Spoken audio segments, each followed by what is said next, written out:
ಎಲ್ಲರಿಗೂ ನಮಸ್ಕಾರ. ನಾನಿವತ್ತು ರನ್ನಿಂಗ್ ಬಿಟ್ವೀನ್ ದ ವಿಕೆಟ್ಸ್ ಕುರಿತಾದಂತೆ ಎರಡನೆಯ ವಿಡಿಯೋವನ್ನು ಮಾಡ್ತಾ ಇದ್ದೀನಿ.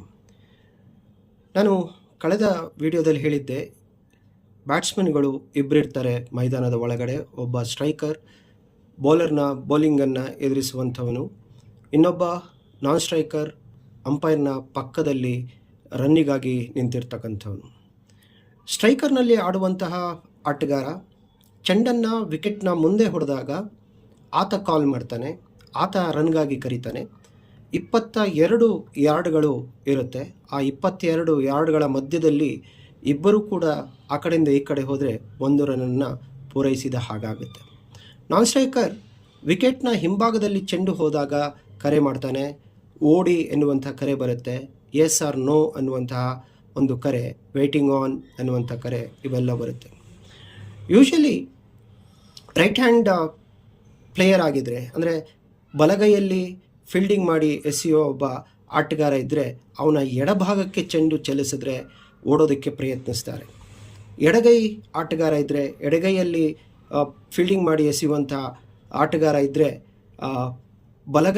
ಬಲಗೈ ಕಡೆ, ಅವನ ಬಲಗೈಯ ಕಡೆ ಆಡಿ ಓಟವನ್ನು ಓಡೋದಕ್ಕೆ ಪ್ರಯತ್ನಿಸ್ತಾರೆ. ಅಂದರೆ ಅದು ಸುಲಭ ಆಗುತ್ತೆ, ಯಾಕಂದರೆ ಅವನು ತಿರುಗಿ ಹಿಡಿದು ಎಸೆಯುವಷ್ಟರಲ್ಲಿ ಒಂದು ಓಟವನ್ನು ಪೂರೈಸ್ಬೋದು. ಆದರೆ ಜೋರಾಗಿ ಚೆಂಡು 30 ಯಾರ್ಡ್ ಒಳಗಡೆ ಇರುವಂಥ ಒಬ್ಬ ಫೀಲ್ಡರ್ನ ಕಡೆ ಚಲಿಸಿದಾಗ ಓಡಲಿಕ್ಕೆ ಹೋಗೋದಿಲ್ಲ.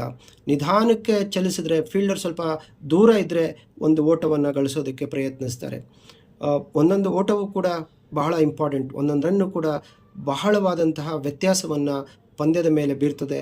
ಅದಕ್ಕೋಸ್ಕರವಾಗಿ ರನ್ನಿಂಗ್ ಬಿಟ್ವೀನ್ ದ ವಿಕೆಟ್ಸ್ ಭಾಳ ಇಂಪಾರ್ಟೆಂಟ್ ಆಗಿರ್ತಕ್ಕಂಥದ್ದು. ಮುಖ್ಯವಾಗಿ ಆಫ್ ಸೈಡ್ ಕಡೆ ಚೆಂಡು